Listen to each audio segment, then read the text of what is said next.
네, 이번 시간부터는 선형 회귀 분석에 대해서 공부를 해보겠습니다. 우선은 단순 선형 회귀 분석을 볼 건데 회귀라는 말이 조금 어려운 것 같아요. 리그레션. 이 리그레션은 어떤 의미냐면은 회귀는 어떤 의미냐면 돌아가다 라는 뜻이거든요.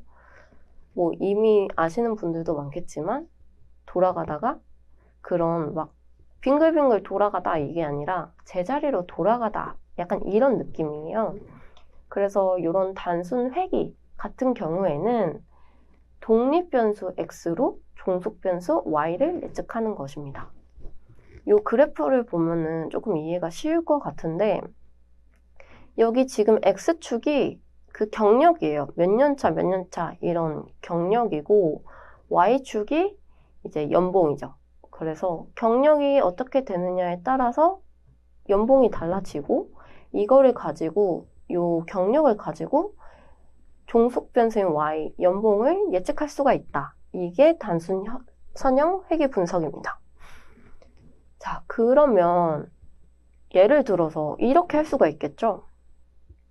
제가 지금 8년 차인데 난 지금 8년 차니까 대충 연봉 어느 정도 되겠네? 이런 걸 예측을 할 수 있는 거거든요. 근데 여기서 제가 말씀드리고 싶은 게 뭐냐면은 요 그래프 있잖아요. 단순 1차 선형 그래프. 요게 사실은 요점이 실제 데이터잖아요. 그리고 얘를 반영해서 그래프를 그린 게 요거고. 근데 여기 보시면은 오차도 있거든요. 실제 데이터랑 그래프랑 조금씩 다르잖아요. 여기 보시면은. 근데 이 오차가 뭐냐면은 사실은 이렇게 그릴 수도 있겠죠. 근데 지금 이 그려진 그래프가 최소의 오차를 만족하는 그래프입니다. 이게 중요한 포인트인 것 같아요.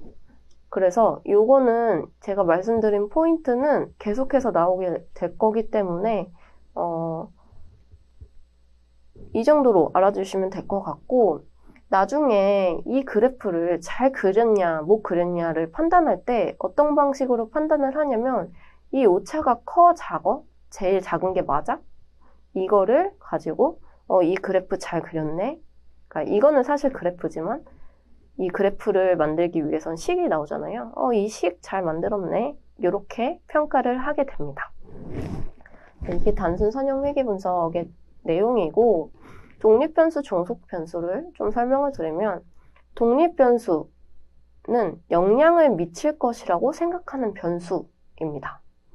그래서 사실 이게 적절한 예시는 아닌데 연봉을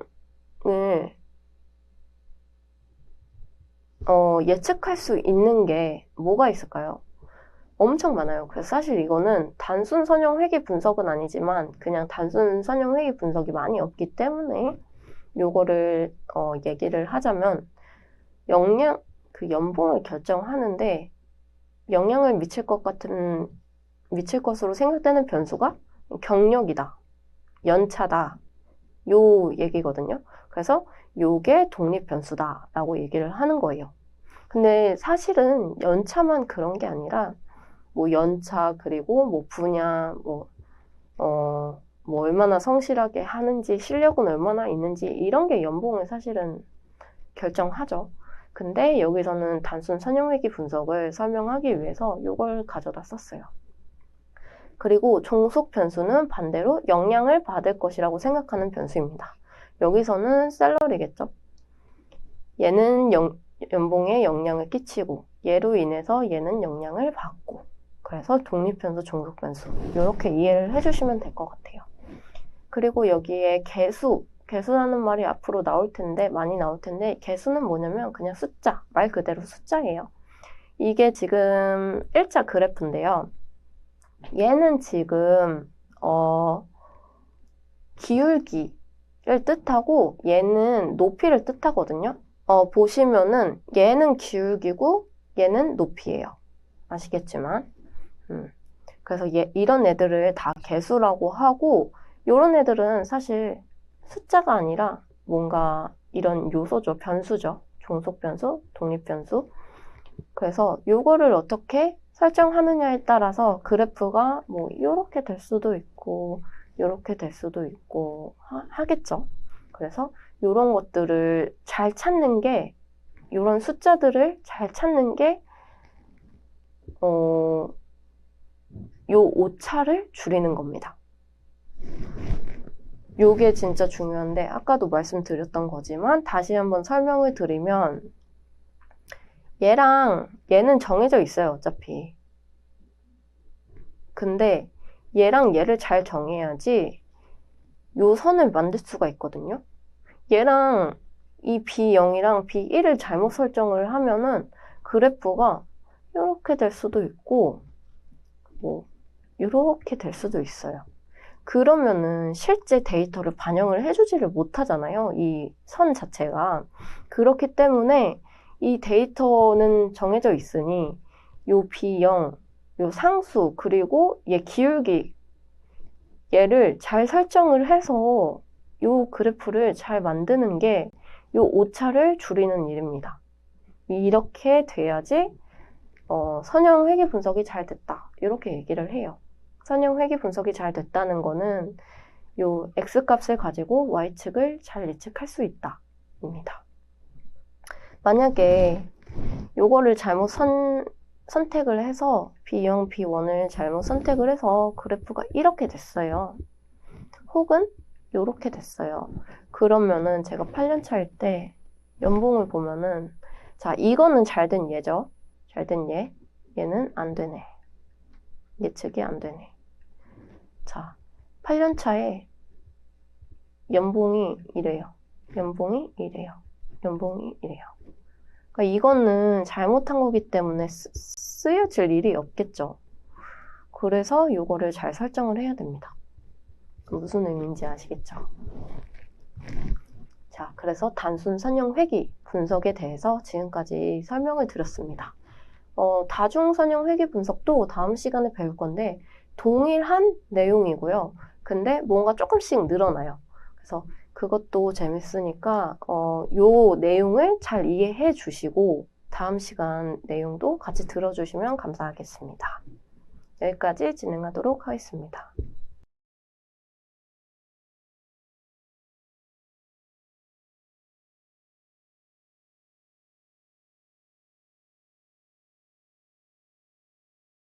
네, 이번 시간에는 다중선형 회귀 분석에 대해서 공부를 해보겠습니다.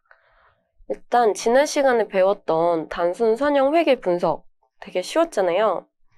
요거랑 비슷합니다. 근데 차이점은 뭐냐면은 여기가 되게 많아요. 이게 가장 큰 차이점입니다.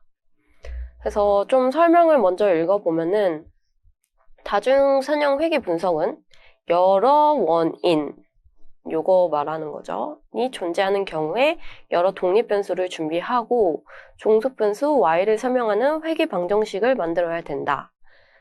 그리고 이제 다중 회귀 분석은 하나의 결과를 여러 원인으로 설명하기 위한 분석 방법이다. 각 개수를 결정해야 된다.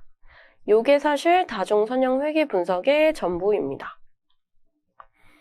설명을 드리면은 여기서 하나의 결과를 여러 원인으로 설명해야 된다. 요거를 먼저 좀 설명을 드려볼게요. 예시를 하나 가지고 왔는데 이제 우리가 배달을 시키면은 배달비를 받잖아요. 그거에 사실 미치는 영향, 미치는 요소들이 굉장히 많거든요. 원인들이. 그거를 회계식으로 풀면 이런 식으로 풀어볼 수 있을 거예요. 일단 얘는 지금 여기서 말하는 각 개수에 해당하는 거고 요거죠, 요거. 그리고 이게 이제 x1, x2, x3 이런 식으로 생각을 해주시면 될 것 같아요. 그래서 배달비는 배달거리가 가까운지 안 가까운지 요것도 하나의 원인이겠죠. 그리고 음식의 무게. 많이 시키면 배달비 올라가거든요. 그래서 이것도 하나의 원인이 될 수 있을 것 같고, 그리고 요즘에는 바쁘면은 공휴일이면 돈을 더 받더라고요, 배달비를. 그래서 이것도 하나의 원인이 될 것 같아요. 그리고 날씨. 뭐 비 오거나 눈 오거나 하면 그때도 배달비가 올라가더라고요. 그래서 이것도 시간대도 이거랑 비슷하게 이제 피크타임이면은 올라가는 것 같아요. 그 외에도 배달비가 올라가는 케이스들이 굉장히 많겠죠. 근데 이런 원인들을 이제 요 개수와 곱해서 요 하나의 결과로 나오겠죠. 배달비라는 걸로. 이게 다중 선형 회계 분석입니다.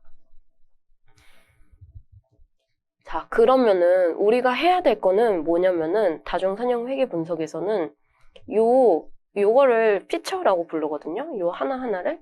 요 피처들을 잘 뽑아야 됩니다. 잘 골라야 돼요.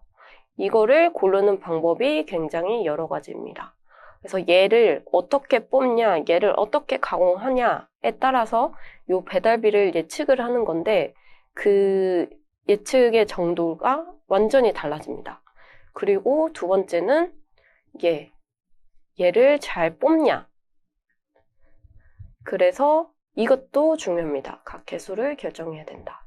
그래서 요 피처들을 잘 뽑고 요 개수를 잘 만들어야겠죠. 얘도 마찬가지고. 그래서 필요 없는 애는 빼기도 하고 더 이게 필요할 것 같은데 하면은 다시 추가를 하기도 합니다. 그래서 이렇게 선형회귀 분석의 개념을 아시면 될 것 같고, 그리고 결정계수에 대해서 설명을 드리면은 이제 요 R-squared라고 부르는데 요게 결정계수입니다. 그래서 구하는 방법은 요거예요.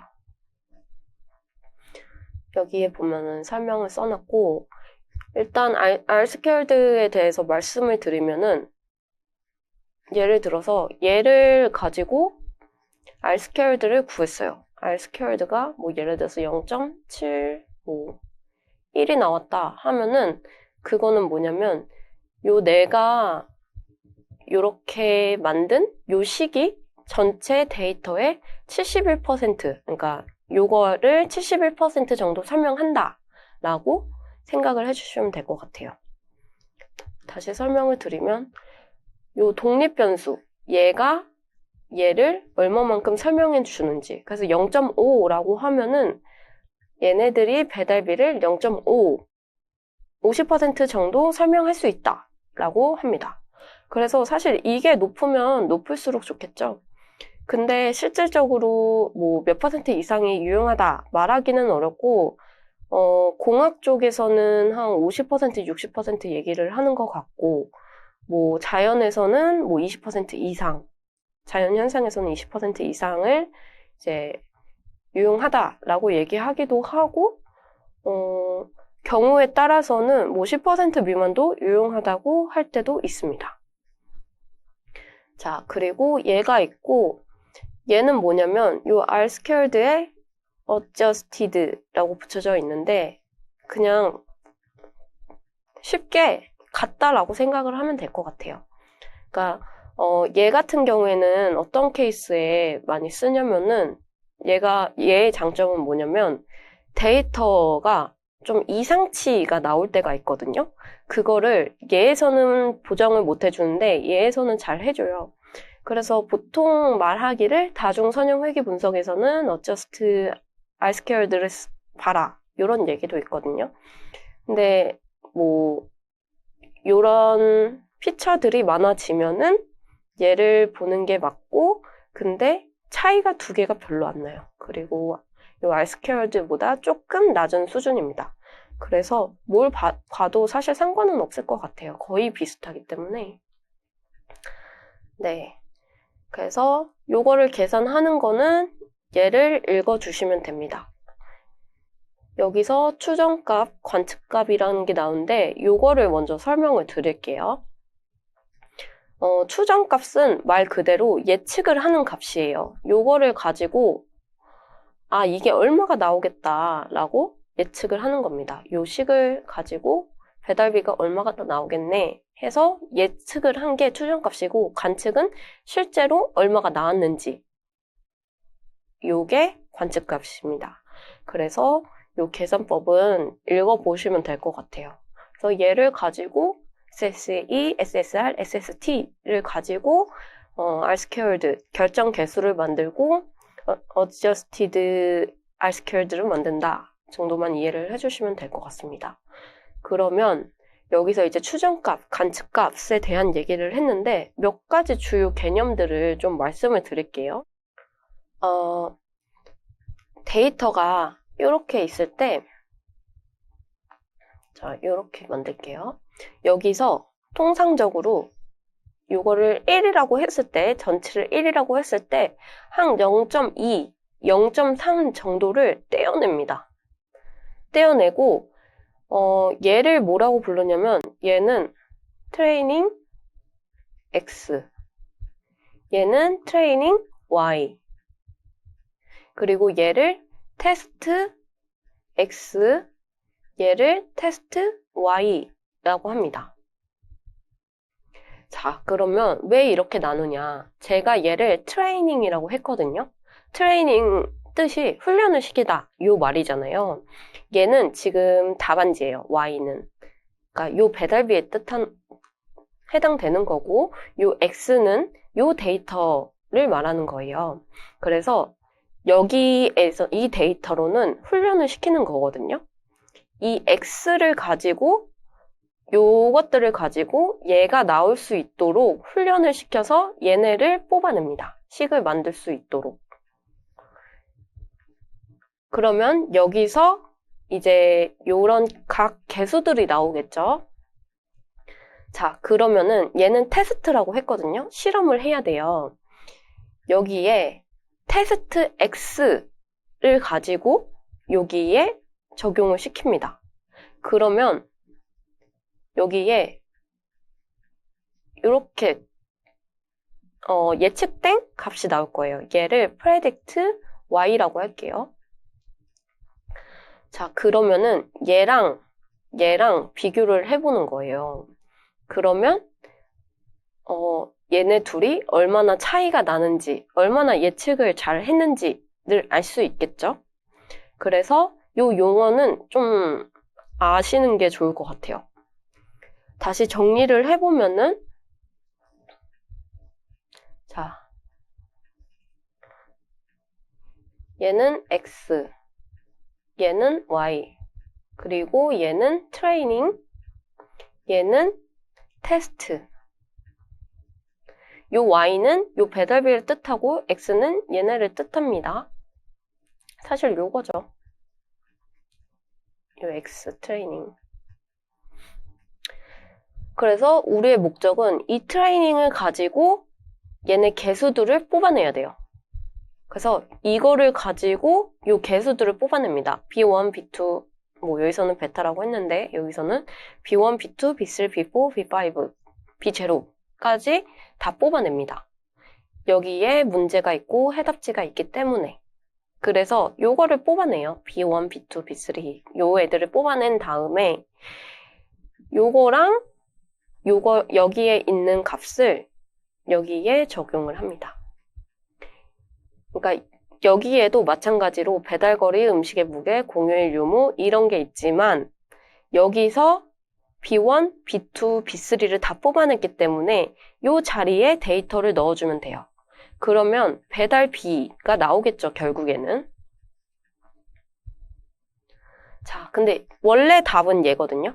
얘는 문제집이고 얘는 답인데 원래 답은 이건데 이제 예측을 해서 값을 뽑아요.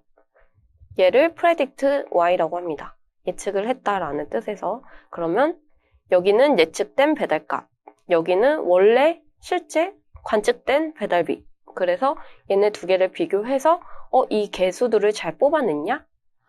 이거를 보는 게 다중선형 회귀 분석이에요. 그래서 요거를 하려면은 아까 말씀드렸던 대로 정말 과정이 복잡하고 그리고 한 번에 되지 않습니다. 여러 가지 고려를 많이 해야 되고 보시면은 지금 제가 되게 확신을 하듯이 배달거리, 음식의 무게, 공휴일, 휴무, 날씨, 시간대를 써놨는데 우리가 보기에는 막 날씨가 영향을 많이 미치는 것 같아. 그래서 이게 배달비가 올라가겠지라고 하지만 실상 분석을 해보면은 얘가 빠져야 되는 케이스들도 많아요. 그래서 이런 것들을 한번 공부하는 시간을 갖도록 코딩을 통해서 공부를 해보겠습니다. 그래서 다중 선형 회귀 분석 개념은 여기까지 설명을 하겠습니다.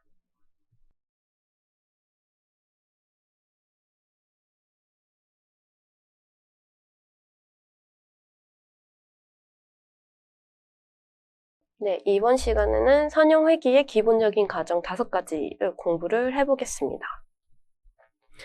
선형 회귀를 2번을 수업을 진행을 했는데, 네, 요 기본적인 과정 5가지는 무조건 아셔야 됩니다. 그래야 좋은 모델을 만들 수가 있습니다. 살펴보면은 일단 요거 5가지를 설명하기 전에 오차와 잔차에 대해서 말씀을 드려야 될 것 같아요. 일단 오차 같은 경우에는 모집단에서 회귀식을 얻어서 회귀식을 통해 얻은 예측값과 관측값의 차이입니다. 그리고 잔차는 표본 집단에서 회귀식을 얻어서 회귀식을 통해 얻은 예측값과 관측값의 차이입니다. 그래서 요거 모집단이랑 표본 집단은 이해를 하실 거고, 여기서 말하는 회귀식은 뭐냐면 저번 시간에 배웠던 요게 회귀식이잖아요. 그래서 여기서 말하는 회귀식을 얻어서는 요거를 잘 뽑는 거를 얘기하겠죠. 얘네를 잘 뽑아서 회귀식을 만든 다음에 그래서 그 회귀식을 통해서 얻은 예측값과 관측값의 차이, 예측값과 관측값의 차이도 저번 시간에 설명을 드렸었는데 제가 이런 그림을 그렸었죠. 이렇게 하고 여기는 x, y 그리고 얘는 트레이닝, 얘는 테스트. 여기 비율은 0.2에서 0.3 정도. 그리고 여기가 관측값이죠. 얘가 관측값이고 얘를 가지고 만들어진 회귀식에 넣었을 때 나오는 애가 예측값이죠. 얘네 간의 차이를 말하는 겁니다. 그래서 모집단에서 요거를 차이를 구했느냐, 표본 집단에서 요거를 구했느냐에 따라서 오차와 잔차로 구분이 됩니다. 그래서 이렇게 알아주시면 될 것 같고, 이제 기본적인 과정 5가지를 한번 설명을 드려볼게요. 일단은 선형성, 종속 변수 y와 독립 변수 y 간 선형적이어야 한다. 요 말이 굉장히 어려운데 일단 여기서 말하는 선형적이다라는 거는 이렇게 1차선 그래프만 얘기하는 거는 사실 아니고요. 좀 어려운 개념이라서 쉽게 설명드리면은 사실 선형 회귀에서 비선형성을 구하는 경우가 거의 없거든요. 그래서 어떻게 생각하시면 되냐면 요 식 있죠. 요 식과 동일한 식을 구한다. 뭐 이런 거 한두 개 빠질 수 있지만 요런 포맷의 식을 구한다 라고 하면은 그냥 선형성을 만족한다 라고 이해를 해주세요. 네. 뭐 그래프를 그렸을 때 요렇게 나올 수도 있고 뭐 요렇게 나올 수도 있고 근데 요것만 선형성을 띈다고 생각하시는 분들이 있는데 그게 아니라 요거는 요 그래프 모양과 관계없이 그냥 요런 식이 만들어지면은 선형성을 만족한다. 딱 이렇게만 이해를 해주시면 좋을 것 같아요. 그리고 잔차 정규성이라는 게 있는데 잔차 여기에 있죠. 표본 집단에서 회귀식을 얻어서 통해서 얻은 예측값과 관측값의 차이가 정규 분포를 이루어야 된다. 요거는 이해를 해주시면 될 것 같아요. 근데 어려운 말이 없어서 더 설명드릴 거는 없고 잔차는 정규 분포를 이루어야 한다. 네, 요거는 더 설명드릴 내용은 없습니다. 그리고 중요한 게 요거 두 개거든요. 독립성과 다중공선성. 조금 어려운데 일단 독립성 같은 경우에는 다중공선성도 마찬가지고 이제 다중선형 회귀에만 해당하는 가정입니다. 이 독립성이라는 거는 독립변수는 서로 독립적이어야 한다. 요거거든요. 요거를 먼저 읽어보고 설명을 드릴게요. 다중공선성은 다중회귀 분석을 수행할 경우 독립변수 간의 강한 상관관계가 없어야 한다. 요게 무슨 말이냐면은 자, 요거를 가지고 또 설명을 해보겠습니다. 일단 상관관계를 좀 알아야 될 것 같아요. 상관관계. 요것도 한 번 더 설명을 드릴 예정인데 일단은 설명을 드리겠습니다. 이거를 설명을 드려야 이게 가능할 것 같아서 설명을 드리면 예를 들어서 배달비와 배달거리 간의 상관관계 요거는 상관관계가 높다라고 얘기를 할 수 있습니다. 물론 요거를 높다 낮다를 평가하는 거는 상관계수라는 게 있어요. 이게 뭐냐면은 얘네가 상관관계가 얼마나 있는지를 수치로 표현을 한 거거든요. 그래서 그 상관계수가 -1부터 1까지의 수를 가집니다. 그 상관계수가 1에 가까울수록 양의 상관관계가 높다라고 표현을 하고 -1에 가까울수록 음의 상관관계가 높다라고 표현을 합니다. 그게 뭐냐면 일단 1에 가깝다. 얘네 둘의 상관계수가 1에 가깝다라고 하면은 배달 거리가 많아질수록 배달비가 높은 거예요. 이게 양의 상관관계가 높다라고 얘기를 하는 거고 그리고 음의 상관관계는 예를 들어서 배달 거리가 짧을수록 배달비가 높다라고 얘기를 하는 겁니다. 그러니까 반대죠. 양이랑 음이랑. 얘가 높아질수록 높아지는 게 양의 상관관계, 얘가 낮아질수록 높아지는 게 음의 상관관계입니다. 그래서 0에 가까울수록 요 중간인 0에 가까울수록 아무 상관관계가 없다. 요 얘기거든요. 그러면 다시 돌아가서 여기에 보면은 다중회계 분석을 수행할 경우 독립변수 간의 강한 상관관계가 없어야 한다. 라는 것은 뭐 1에 가깝던 -1에 가깝던 상관관계가 높으면 안 된다. 라는 얘기예요.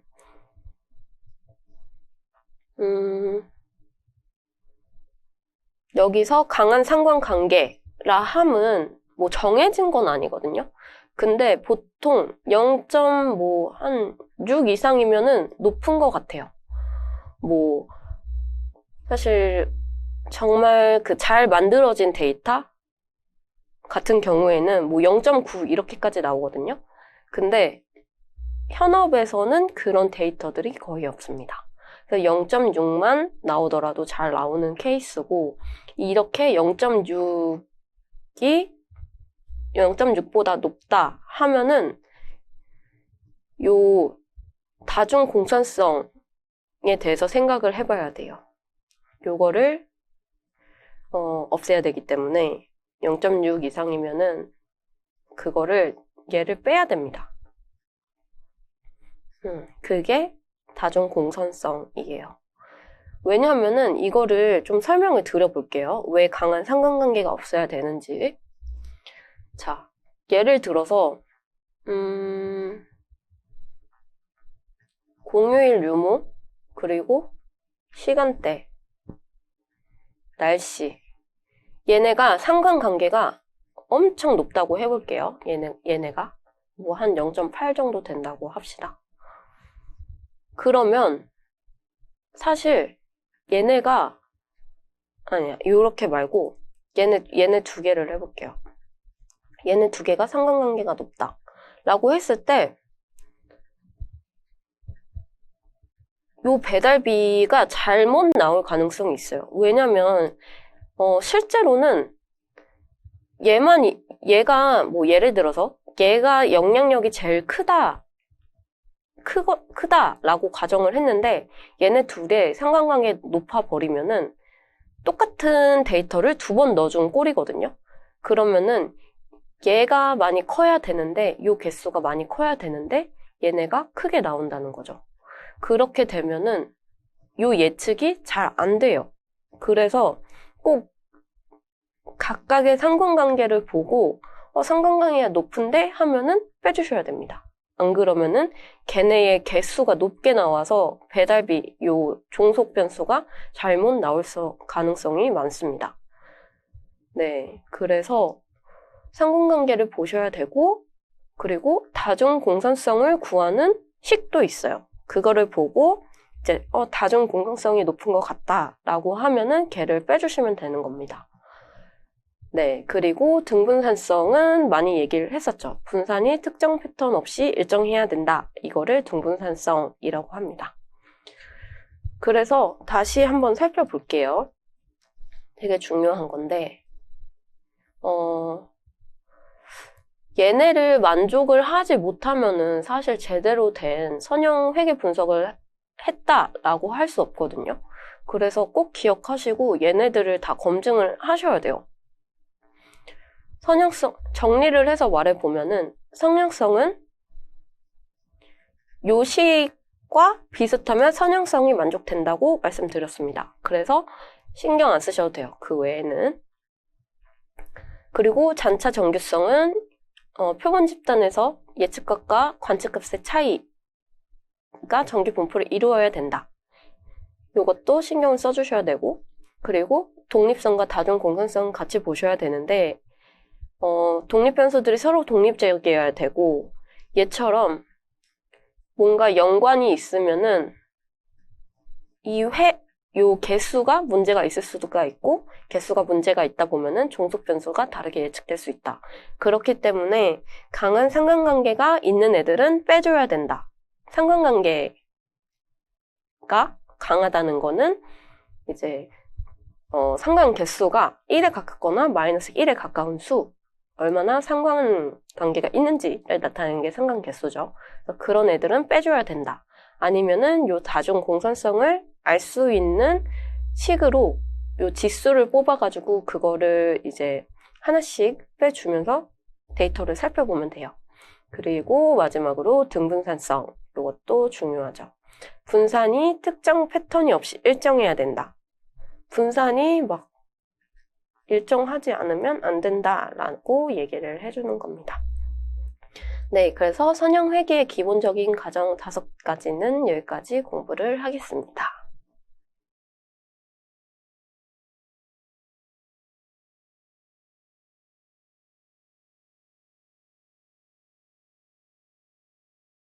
네, 이번 시간에는 다중선형 회계 파이썬으로 실습을 해보겠습니다. 일단은 실습을 하기 전에 개념을 한 번 더 이해를 하고 파이썬 코드를 짜볼게요. 저희가 공부를 했던 게 이 내용을 가지고 공부를 했는데 간단하게 말씀을 한번 다시 드려보면은 이 종속 변수 y가 있습니다. 얘를 예측을 해야 돼요. 그래서 얘한테 영향 미칠 것 같은 요런 x들을 뽑습니다. 그 x를 독립변수라고 했죠. 그래서 요거를 뽑아서 이제 생각을 하는 거죠. 그래서 데이터를 만듭니다. 그래서 데이터가 이렇게 있을 때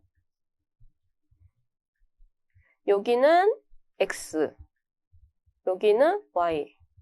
여기서의 x는 여기는 트레이닝이고 여기는 테스트라고 했죠. 그래서 여기서 얘는 뭐냐면 요 배달거리, 음식의 무게, 공휴일 유무, 날씨, 시간대 등의 데이터를 여기에 담아놨고 그리고 여기에는 이제 얘네에 해당하는 배달비 데이터가 있겠죠. 그러면 이 트레이닝을 가지고 요 식을 만듭니다. 요 식을 만든다는 거는 요 B1, B2, B3 요런 애들을 뽑아낸다는 거예요. 적절한 애들을. 그래서 뽑아서 요 식을 완성을 했어요. 그러면 얘를 가지고 얘도 이제 요거잖아요. 요런 애들, 날씨, 시간대.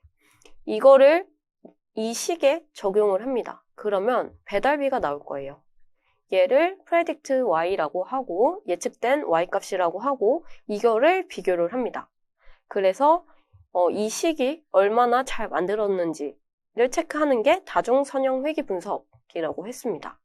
그리고 R-squared는 뭐냐면은 결정 계수는 얘네들이 얘를 얼마만큼 설명하는지를 나타내는 지표이고, 그리고 요 5가지를 꼭 생각을 하셔야 되는데, 여기서 제가 강조를 한 게 요 2개였죠. 독립성과 다중성성.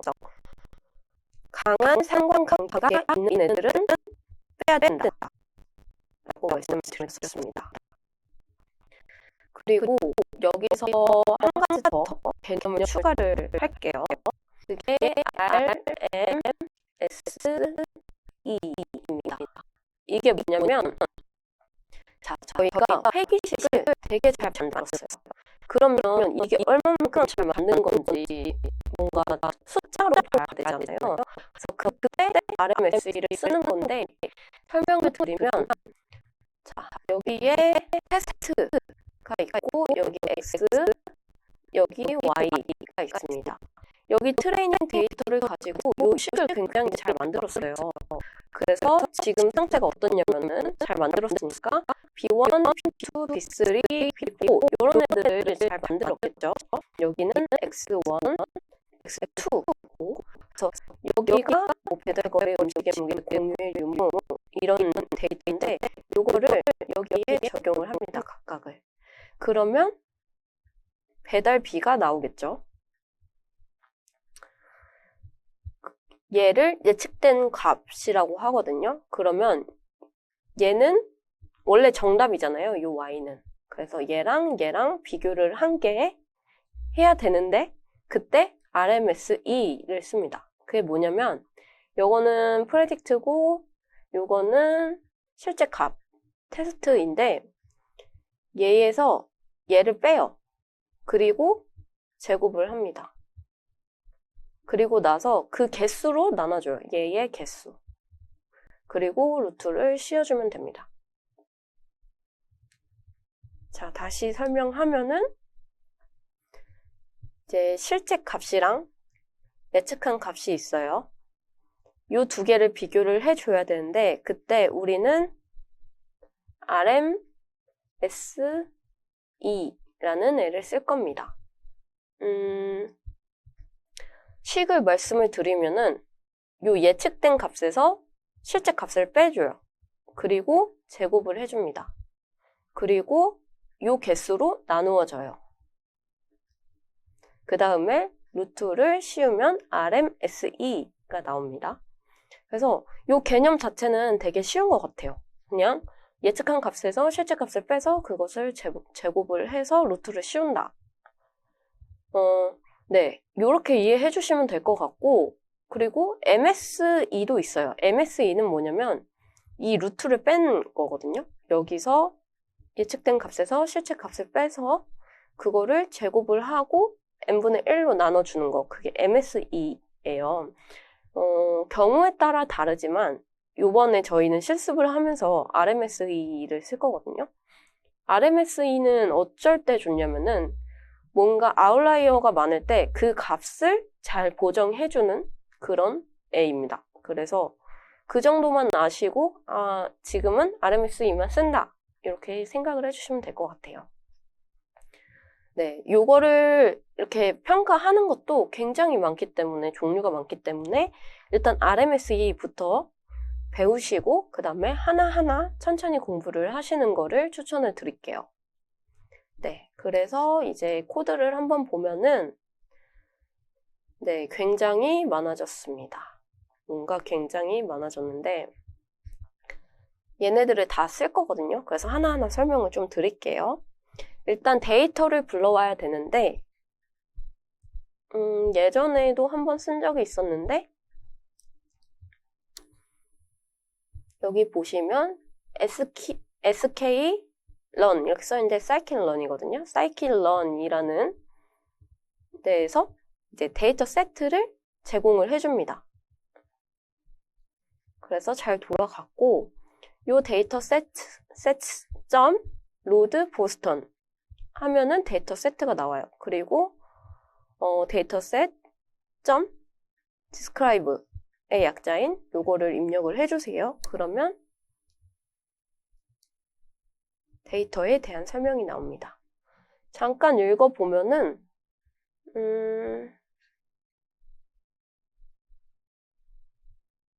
여기에 그 데이터에 대한 설명이 써 있어요. 뭐 인스턴스는 506개가 있고 뭐 13개의 numeric categorical 데이터가 있다. 뭐 median value는 뭐 보통 타겟이다.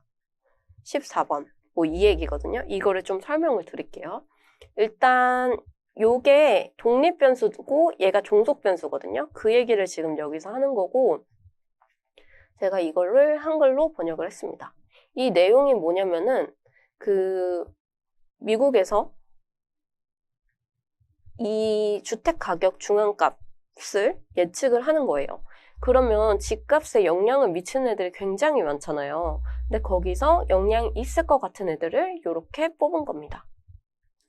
그래서 보면은 이제 범죄율, 그리고 뭐 초과 거주 지역 비율, 그리고 상업 지역 비율, 그리고 찰스강의 경계를 한 경우, 아닌 경우, 그리고 일산화질소 농도, 그리고 평균 객실수 지배, 그리고 오래됐는지, 그리고 고용센터에서 먼지, 그리고 고속도로까지 얼마나 가까운지, 그리고 재산세율, 그리고 학생대 교사 비율, 그리고 흑인 비율, 하위 계층 비율, 요렇게 얘네가 요 주택 가격 중앙값에 영향을 미칠 수도 있겠다라고 해서 이렇게 만든 거고, 자 보면은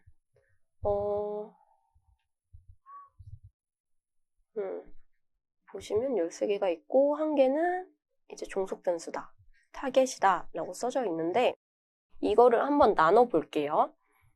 일단 데이터는 이렇게 만들면 됩니다. 이거 예전에도 한번 했었어가지고 설명 안 드려도 될 것 같아요.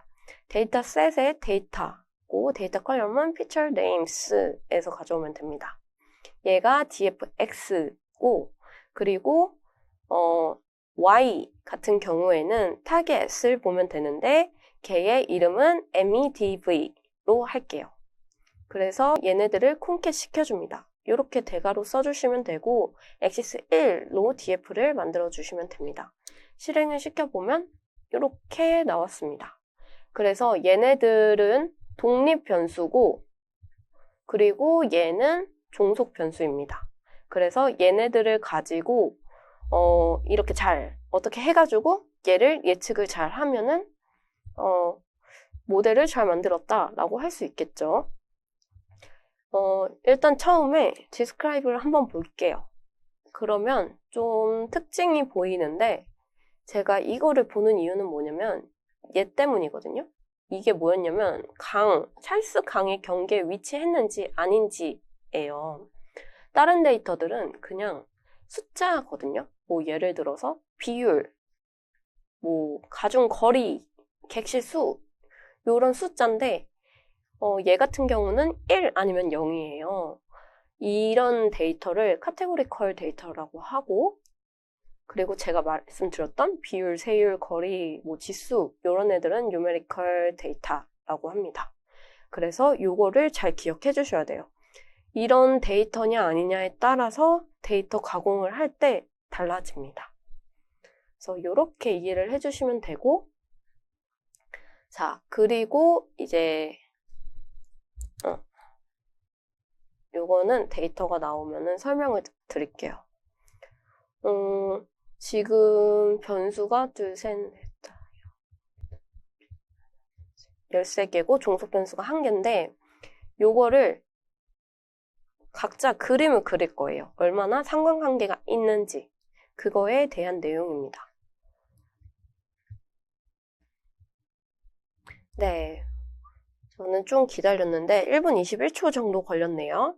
요 그래프를 설명을 드려볼게요. 일단 요 페어플랫이라는 애를 썼고 요걸 보시면 뭐냐면 자, df 컬럼즈라고 하면은 이렇게 df의 컬럼에 대해서 나옵니다. 근데 얘 전체를 뽑고 싶으면은 점 values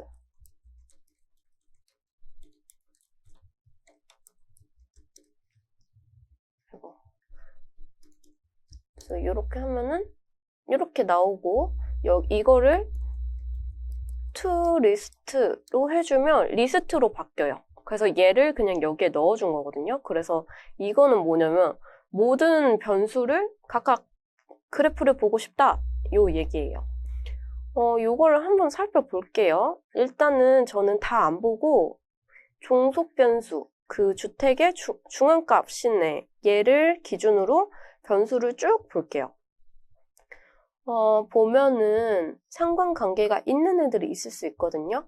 일단 얘는 찰스강에 근접한지 아닌지라서 이렇게 데이터가 있네요. 그리고 RM이 뭐였죠? RM이 가구당 평균 객실수가 상관관계를 보이고 있어요. 방 개수가 높을수록 집 가격이 높은 케이스들이 많네요. 뭐 이런 애들도 있는데 이런 애들도 있어요. 그래서 얘는 집 가격이랑 상관관계가 있다라고 볼 수 있습니다. 그리고 얘도 약간 상관관계가 있는 것 같아요. 엘스탯 얘는 뭐냐면 인구 중 하위 계층 비율, 하위 계층이 얼마나 있느냐에 따라서 지금 얘를 보면은 얘가 그래프가 얘는 이렇게 돼 있었고 얘는 이렇게 돼 있잖아요. 이게 강한은 아니지만 양의 상관관계고 얘는 음의 상관관계거든요.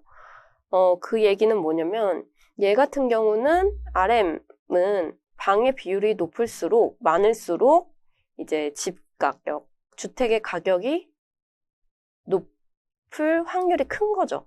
상관관계가 있어 보이고 얘는 이제 하위 계층이 비율이 많을수록 집 가격이 낮아지는 듯해 보여요. 여기서는. 네.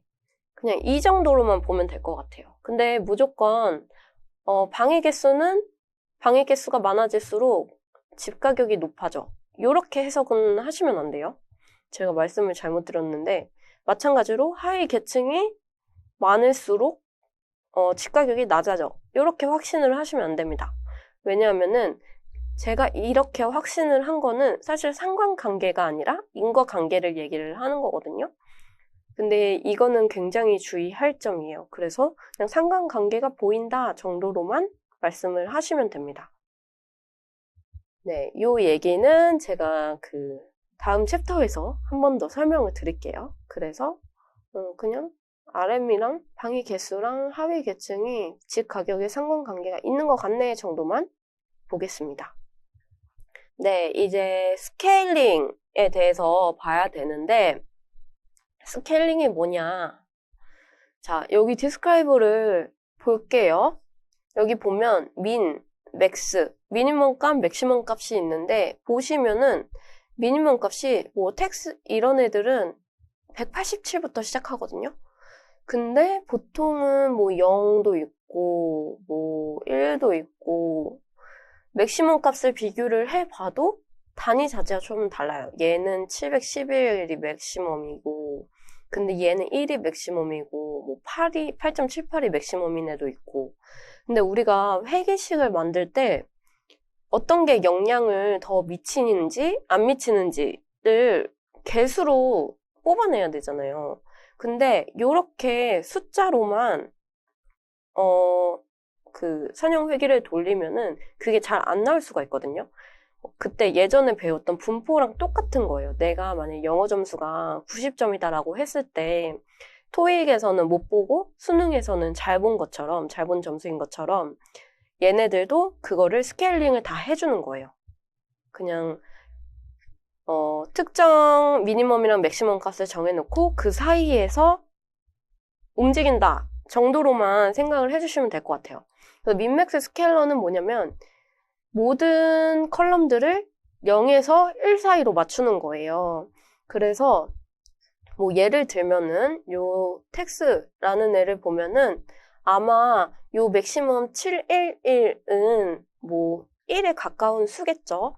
그리고 요 187은 0에 가까운 수가 나오겠죠. 이런 식으로 바꿔주는 거거든요. 모든 컬럼을 다 그렇게 해줘야 되는데 제가 아까 말씀드린 카테고리컬 데이터는 뺍니다. 카테고리컬 데이터는 거기에 안 넣어도 돼요. 카테고리컬 데이터 빼고 실행을 시켜볼게요. 자, 그러면은 실행이 됐고, 자, 보시면은, 어떻게 하냐면, 요 프리프로세싱, 보시면은, 프리프로세싱, 요거를 임포트를 시켜주시고, 이제, min, max, scalar, 요거를 써주시면 돼요. 요거는 진짜 여러 가지가 많아서, 한번 살펴보세요. 이것도 어떤 데이터냐, 뭐, 어떤 데이터를 어떻게 변환하겠냐에 따라서 다르거든요. 그래서 한 번씩 살펴보시고 하나씩 적용을 해가면서 데이터가 어떻게 변하는지, 그게 어떤 결과를 나오게 하는지를 보시면서 설정을 해주시면 될 것 같아요. 여기서는 스케일러라는 게 있고, 데이터의 단위가 다르기 때문에 걔네들을 맞춰주기 위해서 이걸 사용한다 정도로만 생각을 해주시면 될 것 같습니다. 그래서 이렇게 민맥스 스케일러를 가져온 다음에 p 트랜스폼 하고 어떤 거를 트랜스폼을 하겠다라고 적어주시고 컬럼명 적어주시고 이렇게 바꿔주시면 됩니다. 그리고 여기서 주의할 점은 종속 변수는 집어넣으면 안 돼요. 그래서 카테고리컬 데이터랑 종속 변수를 제외한 누메리컬 데이터만 집어넣으시면 됩니다. 그래서 결과를 한번 볼게요. 일단은 헤드를 한번 보면은 다 소수점으로 바뀌었어요. 그리고 describe를 한번 해보겠습니다. 자, 그러면 네, 보시면은 원래는 맥시멈 값이 요랬고 미니멈 값이 요랬습니다. 요거 잘 기억해 주시고 스케일러를 적용한 데이터를 한번 살펴볼게요. 일단 소수점으로 다 변했고 맥시멈 값 1로 변했고 미니멈 값 0으로 변했습니다. 그래서 원래는 단위가 달랐지만 각자 0부터 1 사이에 적절한 분포로 해가지고 적절한 값을 찾아갔어요. 요거를 이제 적용을 잘 해주셔야 됩니다. 그리고 굉장히 쉬워요.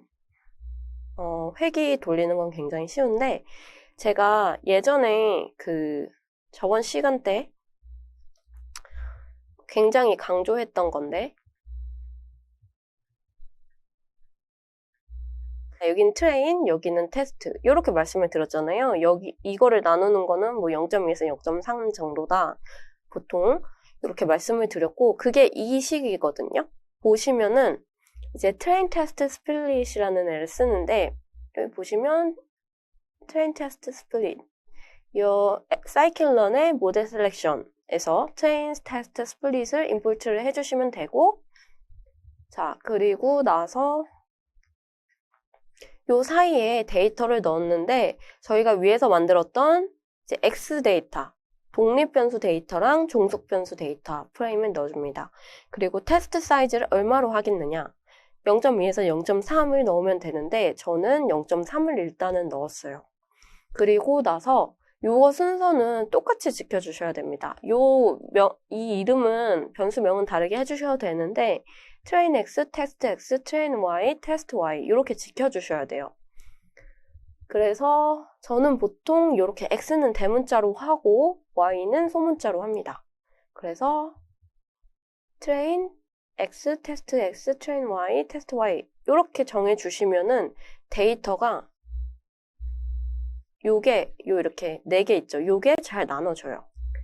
요거를 돌리면은 이제 각각 개수가 354개, 152개, 354개, 152개가 나왔습니다. 자, 그럼 데이터를 한번 볼게요. 자, 요게 독립 변수죠. 그리고 얘가 종속 변수. 그래서 요거를 가지고 얘를 예측을 해야 되죠. 그리고 얘는 트레인이니까 이 데이터를 가지고 얘를 맞추는 연습을 하고 그러고 나서 테스트 X 값으로 그 예측 값을 뽑아내요. 그러면은 그 예측 값이랑 요 테스트 Y랑 비교를 해보면 되겠죠. 그래서 요게 다중 선형 회귀를 돌리는 식입니다. 자, 돌려보면은 이제 레그레션 모델이라는 거고 요 이름은 그냥 하고 싶은 대로 하시면 될 것 같아요. 그래서 여기에 train y, train x를 넣고 요 sm.ols를 쓰시면 되거든요. 그리고 여기에 피팅을 한다 라고 써주시면 돼요. 자, 요렇게 하면은 사실상 완료가 됩니다. 그래서 요 피팅은 그냥 피팅이라는 게 있다 정도로만 생각을 해주세요. 뭐 말 그대로 얘네를 가지고 이렇게 막 다중 선형 회귀를 하려고 맞춘다 정도로만 생각을 해주세요. 피팅을 하고 그리고 나서 서머리를 확인을 합니다.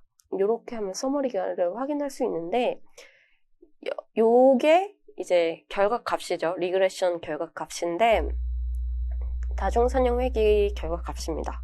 그래서 하나하나 좀 중요한 포인트들만 설명을 드릴게요. 일단 모델은 OLS라는 모델이고 이제 메소드는 리스트 스퀘어스라고 뭐 최소 자승법 요런 얘기예요. 요거는 그냥 넘어가시면 되고 그리고 관측된 값 354개 그리고 잔차 341개 그리고 DF 모델 얘가 자유도입니다. 네, 그 다음에 요 R-squared랑 adjusted R-squared 얘네 두 개를 보셔야 되는데 보시면은 adjusted가 조금 낮죠? 요게 지금 의미하는 바가 독립 변수들이 종속 변수를 한 94.7% 정도 설명을 한다라고 나와 있는 내용입니다. 그리고 요거는 F 분포에 대한 내용이고 요것만 보시면 되거든요, 사실. 얘는 뭐에 대한 F 통계에 대한 내용이고 얘는 뭐냐면 이게 얼마나 유의한지거든요. 그러니까 이 모델이 얼마나 유의한지 요거를 신뢰해도 돼? 요 얘기예요. 요거 계산 어떻게 하냐면은 1.31 곱하기 10에 마이너스 211승입니다. 그러면 0에 가까운 숫자거든요. 그래서 유의하다, 검정이 된다 요 얘기예요. 그래서 요거 봐주시고 요거 봐주시면 되고 자 그리고 밑에 있는 거를 설명을 드려보면은 중요한 게 요거입니다. 요게 뭐냐면은 요거 다중 공선성에 대한 내용이에요. 그래서 요게 낮으면 낮을수록 좋겠죠. 근데 21이란 숫자는 낮은 숫자고 그리고 여기에 보통 요 다중 공선성이 높으면 되게 높다. 몇 천이 나온다. 그러니까 이걸 없애라. 이렇게 얘기를 하거든요. 근데 그런 얘기는 없어요. 그래서 괜찮은 것 같고 자 그리고 보시면은 COEF 이렇게 써져 있는 게 개수예요. 여기서 요거 그래서 보시면은 지금 RM을 저희가 봤었잖아요. 상관계수가 높다고. 그래서 얘의 개수가 높게 나왔어요. 얘가 방의 개수였는데 방의 개수가 많으면 많을수록 이제 그 주택 가격에 영향을 미치기 때문에 요 개수가 굉장히 큽니다. 그리고 또 주의해서 봐야 될 점이 요거거든요. 요게 0.05보다 작아야 유의하다라는 거예요. 근데 RM 같은 경우에는 이게 0.001보다 작기 때문에 그러니까 0에 가깝다 요 얘기예요. 그래서 유의하다. 그래서 RM은 실제로 주택 가격에 영향을 미치고 요 개수가 크기 때문에 여기서 가장 큰 영향을 미친다 정도로 해석을 해주시면 됩니다. 그리고 이게 마이너스가 아니고 보시면은 플러스잖아요. 그렇기 때문에 양의 상관관계. 얘가 커지면 커질수록 집값이 높아질 가능성이 크다라고 해석을 해주시면 됩니다. 자, 그러면은 제가 요거를 주의 깊게 보라고 했잖아요. 보면은 0.05보다 큰 애들이 좀 있어요. CRIM, 그리고 인더스, 얘랑 그 다음에 녹스, 에이지, 그리고 디스, 요렇게 이 정도 있네요. 요런 애들은 이제 뺄지 뭐 그냥 그대로 냅둘지를 결정을 해줘야 돼요. 일단은 이 정도로만 해석을 해도 될 것 같습니다. 하나 더 말씀을 드리면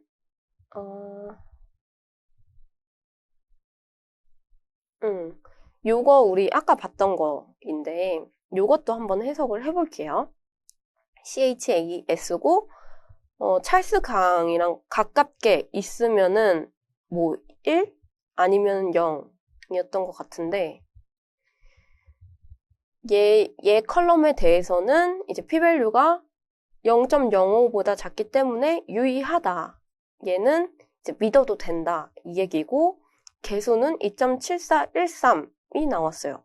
그래서 얘가 집값의 영향도는 이제 얘가 커질수록 집값이 2.74 만큼 오른다 정도로 해석을 하면 될 것 같아요. 그래서 RM보다는 약간은 미미한 집값 오르는데 기여하는 애죠. 그리고 얘도 하나 볼게요. 얘는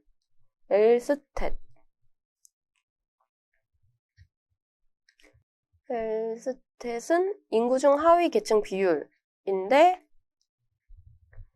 일단 얘가 p-value가 0.0보다 작게 나왔어요. 0에 가깝기 때문에 얘는 신뢰해도 된다라는 얘기고 그리고 보시면은 개수를 보시면 마이너스 10이에요. 마이너스 12가 이 개수 중에서 가장 크거든요. 그래서 얘는 집값에 음해상관관계를 미치는 것 같아요. 그래서 얘가 높아지면은 이 L스탯이라는 숫자가 높아지면은 집값이 떨어질 가능성이 크다 정도로 해석을 하시면 됩니다. 그러면 이렇게 결과를 지금 해석을 했고 얘를 한번 볼게요. 얘는 뭐냐면 자, 설명을 드리면 우리가 지금까지 한 거는 뭐냐면은 얘를 가지고 이제 트레이닝을 시켰죠.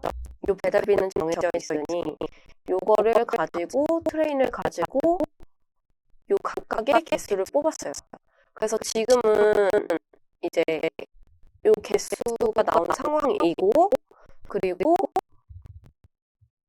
잘 요 개수 만든 게 유의한지를 살펴봤습니다. 그래서 각각 이렇게 하나씩 살펴봤고 그리고 나서 해야 되는 게 이제 테스트 데이터를 여기에 넣는 거예요. 각각 공휴일, 유무, 날씨, 시간대, 음식의 무게, 배달 거리 이렇게 넣으면은 요 B1, B2, B3는 있기 때문에 배달비가 나오거든요. 그러면은 그게 예측된 값 얘랑 비교를 하면 됩니다. 그래서 그 작업을 할 거예요. 그리고 이렇게 예측된 값이 나오면 얘네가 얼마나 잘 예측이 됐는지 값을 통해서 구할 겁니다. 그거를 한번 해볼게요. 그러면 이제 식은 만들어 줬고 걔를 가지고 예측된 값을 만듭니다. 예측된 값을 한번 만들어 볼게요. 자, 일단은 얘가 예측된 값이거든요. 보시면은 얘는 모델이고 predict라는 걸 써주고 테스트 데이터를 넣어줍니다. 그러면 여기서 도출되는 값은 predict y가 되겠죠. 그래서 predict y 이렇게 해줘 볼게요. 네, 그러면 이렇게 해서 한번 실행을 해보겠습니다. 그러면 데이터가 이렇게 나왔어요. 근데 이걸로 사실 비교를 할 수는 없고 데이터를 모양을 좀 바꿔줘야 돼요. 보시면은 얘의 쉐입이 지금 얘의 모양이 152거든요. 그러니까 요 리스트에 다 들어간 거예요, 데이터가. 근데 요렇게 만들어주면 안 되고 152,1이 돼야 돼요. 그래서 그거를 바꾸는 걸 해볼게요.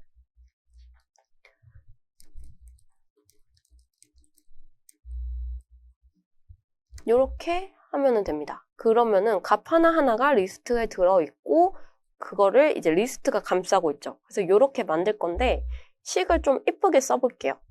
일단은 predict y라는 애는 나왔고 얘의 shape만 바꿔주면 됩니다. 그래서 이렇게 해주면 되는데 여기를 152로 써도 되지만 얘의 shape를 가지고 이용을 할 수가 있어요.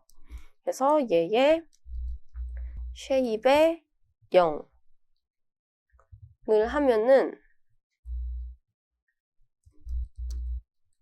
152가 나옵니다. 그래서 얘를 적용을 해주면 돼요. 이렇게 테스트 y값 예쁘게 만들어주고 그 다음에 얘네 두 개를 이제 비교를 할 거예요.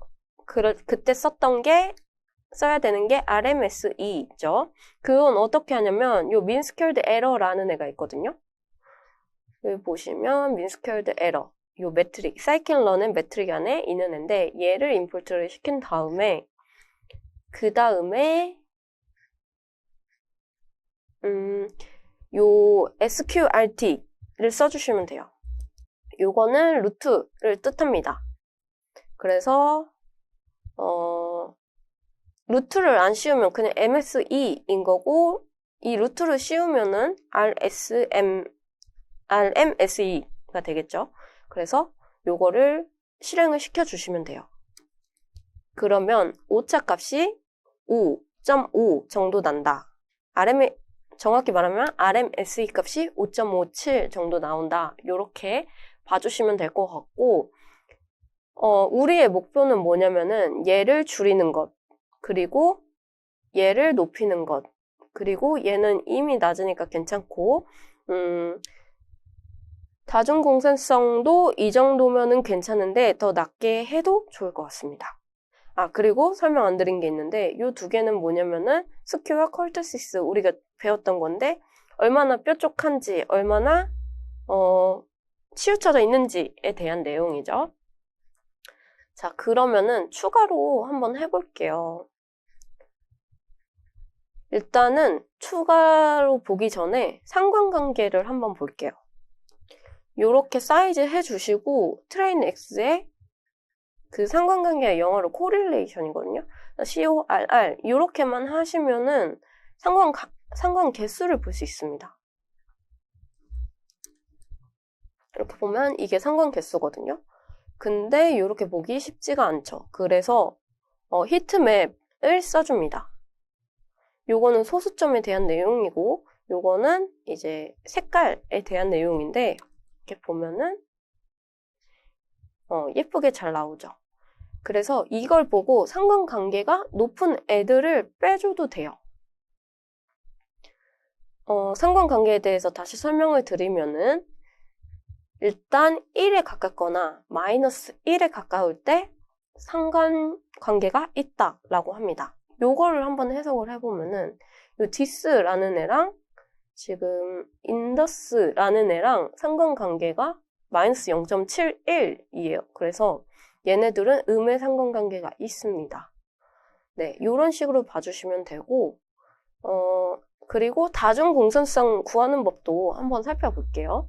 쉬운데 그냥 요거 써주시면 돼요. 밸런스 인플레이션 팩터. 요거는 요거 써주시면 됩니다. 그래서 요 VIF를 구하는 건데 그냥 얘 크기를 보고 다중 공선성 있는지를 볼 수 있거든요. 근데 정확한 거는 분산 팽창 요인이라고 합니다.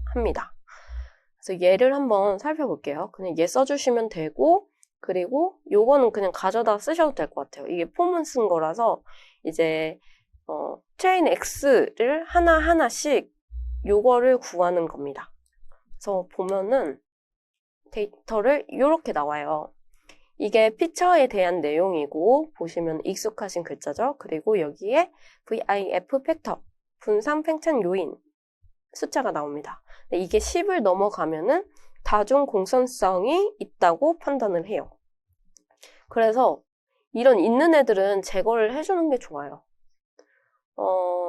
그래서 제거하는 거를 한번 해볼게요. 일단 여기서 가장 수치가 높은 게 요 텍스입니다. 요 텍스를 한번 제거를 해보고 그 결과값을 비교를 해볼게요.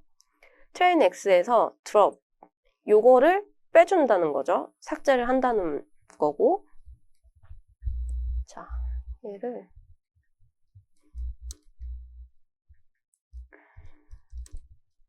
이렇게 하면은 이 텍스가 빠진 데이터가 나옵니다.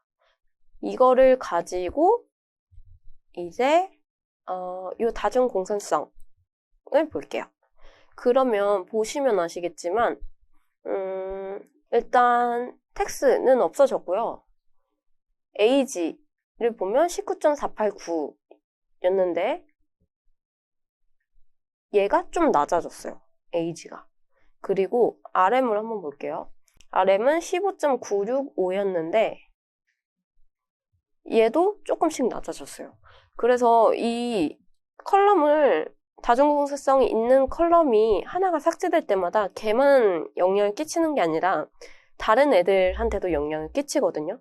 그래서 하나씩 지워가면서 결과값을 보고 지워야 될지 말아야 될지 결정을 하시는 게 좋을 것 같아요.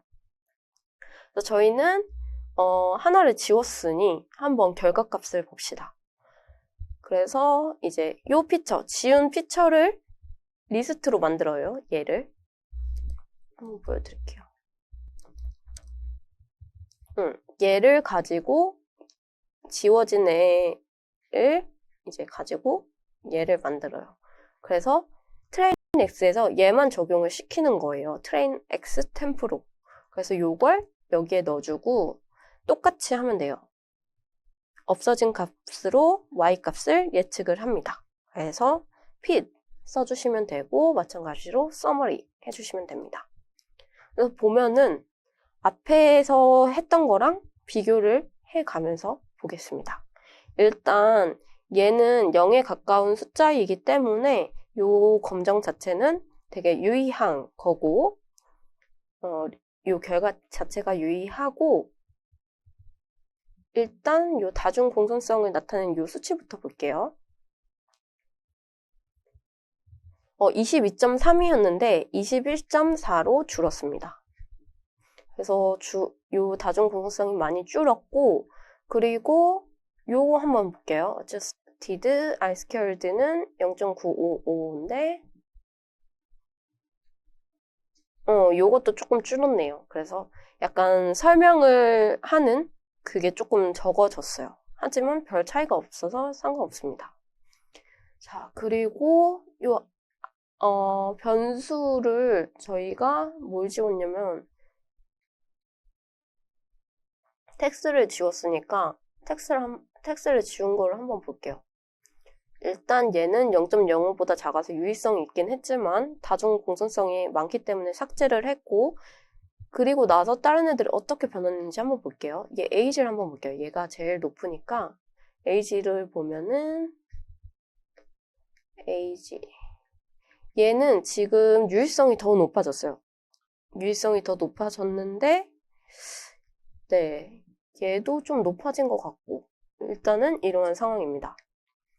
그리고 이제 다시 RMSE를 구해서 예측한 거랑 그 다음에 테스트 Y 값이랑 비교를 해볼게요. 이거 그냥 갖다 쓰면 됩니다. 그러면 5.59 5.6 정도가 나왔네요. 아까가 얼마였냐면 5.57에서 5.59로 높아졌기 때문에 얘가 조금 더 정확성이 떨어져요. 근데 이거는 정확성이 무조건 낮다고 좋은 것도 아니고 사실 0에 가까울수록 좋긴 하거든요. 근데 요게 낮다고 좋은 것도 아니고 그리고 요것도 낮다고 좋은 게 아니고 요게 높다고 좋은 것도 아니에요. 상황에 따라서 다르기 때문에 여러 번 실험을 해보고 그리고 그 데이터가 가지는 성격 따라서 그런 거를 조절을 해주는 게 좋을 것 같습니다. 그래서 요게 높아지더라도 뭐 예를 들어서 요 다중 공사성이 낮아졌다 아니면은 요 유의성을 봤을 때 요 컬럼이 많아졌다 0.05 빛이 많다 요게 우리한테는 좋을 것 같다 하면 그렇게 가시면 되는 거고 아니면은 나는 이게 무조건 낮아야 돼 하면은 그렇게 가셔도 됩니다. 그래서 하나만 더 해볼게요. 에이지를 뺄 건데 에이지를 빼는 거는 그냥 요게 높아서 한번 빼볼게요. 요 코드는 같기 때문에 요런 애들만 바꿔주면 됩니다. 그래서 에이지를 뺐을 때 다중 공산성을 비교를 해보면은 팽창 요인을 비교를 해보면 B만 한번 비교를 해볼게요. B가 P16이었거든요. 근데 얘는 지금 15.4로 줄어들었습니다. 그리고 얘를 다시 돌려서 보면은 여기서 지금 이게 21.4였는데 얘는 19.1로 또 줄었습니다. 그리고 요거는 같은 것 같아요. 0.959.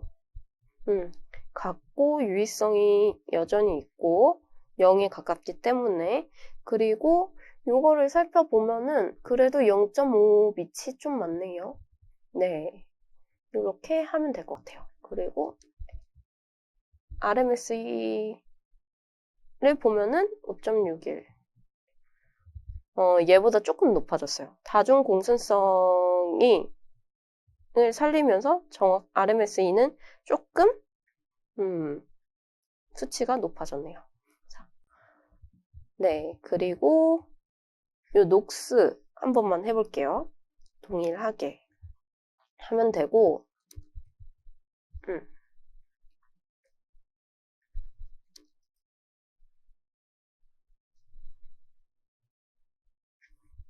똑같네요. 그냥 위에 있는 거랑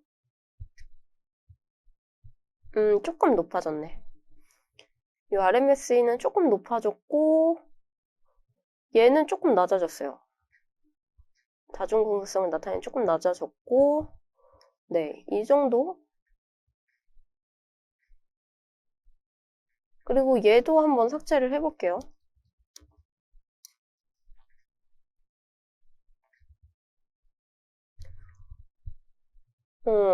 더 낮아졌어요. 얘는 더 낮아졌고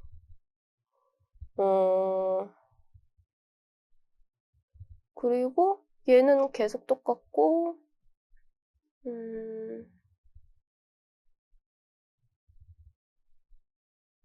네, 그리고 나서 RMSE를 구하면 5.61266 조금 낮아졌네요. 다행히. 이렇게 보시면 됩니다. 제가 뭔가 되게 많이 했는데 얘도 한번 볼게요. RAD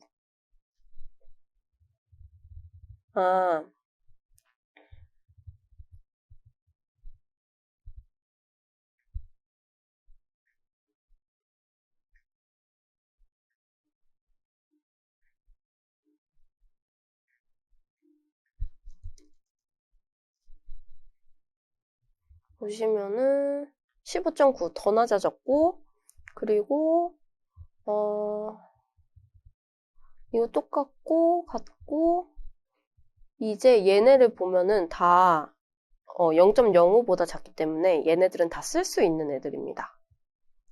그리고 정확도를 보면은 아이고 이거 아닌데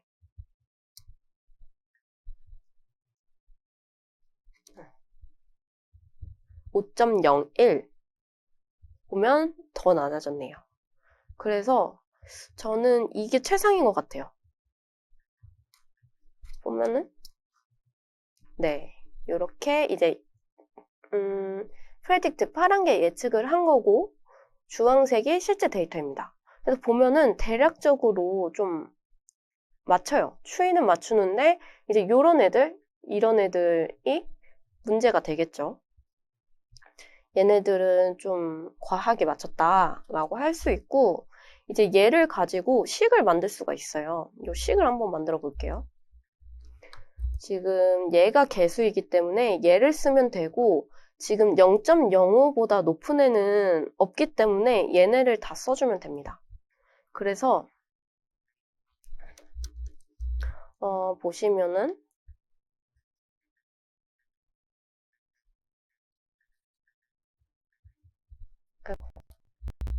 얘를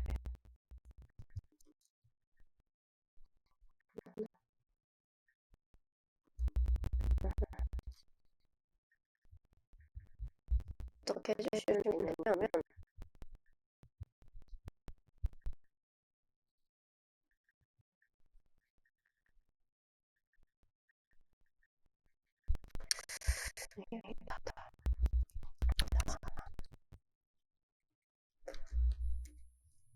일단 제일 큰 애들부터 해줘 볼게요. 개수가 큰 애들.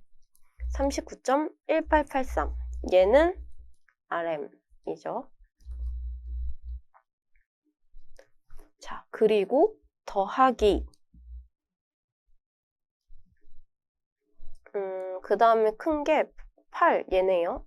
8.972. 얘는 B입니다. 그리고 더하기. 그 다음에 큰 게 ZN. 예.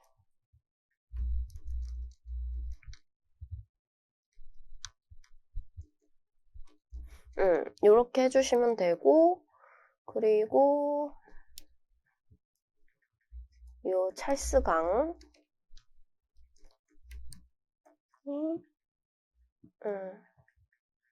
요거.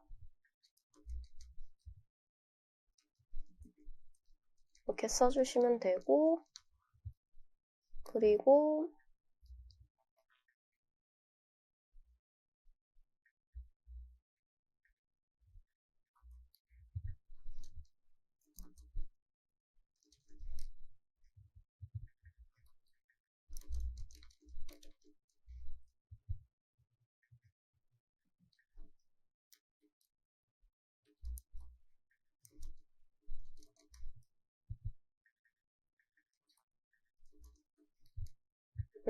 요렇게 써주시면 되고, 2개 남았는데, 얘 써주시면 되고,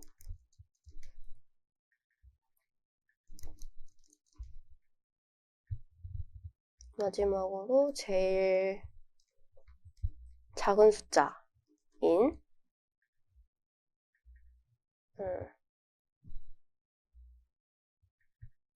얘가 저기구나. 그냥 써줄게요. 써주고, 요렇게 하면은 이제 회기식이 완성이 됐어요. 자, 그러면 마지막으로 해석을 한번 해보겠습니다.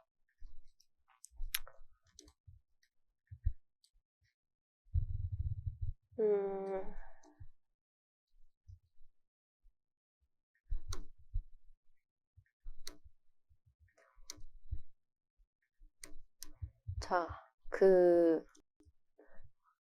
집값에 영향을 미치는 요소들이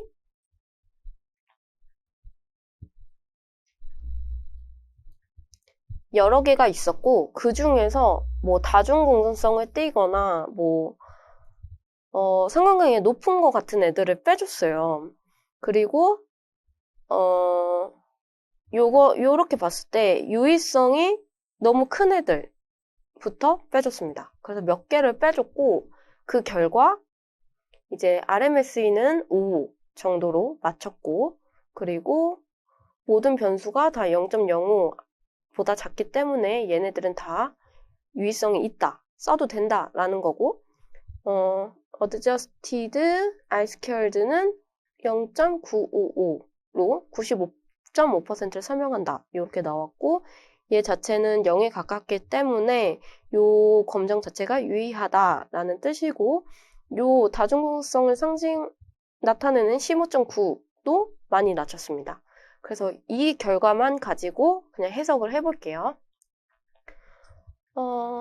일단 요 주택가격 중앙값에 영향을 가장 많이 주는 애는 RM이다. 가구당 평균 객실수. 그 다음에는 B, 인구 중 흑인 비율. 그 다음에는 3.7883, ZN은 넓은지, 집이 넓은지. 그리고 CHAS, 얘는 찰스강의 경계에 있는지. 요렇게 4개는 이제 긍정적으로, 그러니까 긍정적이다기보다는 얘네 4개는 커질수록, 숫자가 커질수록 주택 가격 중간값이 올라가게끔 합니다. 근데 요게 뭐죠? 학생 대 교사 비율이 아니면은 고용센터까지의 거리, 그리고 하위 계층 비율, 그리고 도시별 범죄율이 높아질수록 요 4개는 이제 주택 가격 중간값을 낮게 한다. 이렇게 해석을 해주시면 될 것 같아요. 그래서 이렇게 쭉 살펴봤고, 사실 이건 진짜 간단하게 살펴본 거고, 실제로는 이렇게 잘 안 나오면은 데이터를 추가를 하기도 해요. 추가를 하기도 하고, 넣었다 뺐다, 뭐 얘네 조합을 봤다, 뭐 이렇게 하는데, 그래도 간단하게만 살펴봤고, 여기서 중요한 거는 이 피처들이 의미하는 것. 그러니까 얘네들을 뭐 넣으면서 빼면서 뭔가 그런 선형 회귀를 시도해봤다. 그리고 요 개수가 의미하는 바. 개수가 클수록 작을수록 요 종속 변수에 어떻게 영향을 미치는지. 그리고 그 일련의 과정들 있잖아요. 트레인셋, 테스트셋으로 나누고 그걸 가지고 실험을 하는 법, 뭐 스케일링 하는 법 등등등 이런 거를 같이 한번 살펴봤습니다.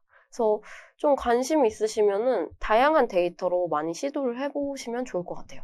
왜냐면 이거는 진짜 간단한 거고 사실 이것보다 훨씬 더 복잡하거나 아니면은 코드 양이 늘어나기 때문에 다른 데이터를 가지고 다시 공부를 해보셔도 좋을 것 같습니다. 그래서 다중선형 회귀 실습은 여기까지 진행을 하도록 하겠습니다.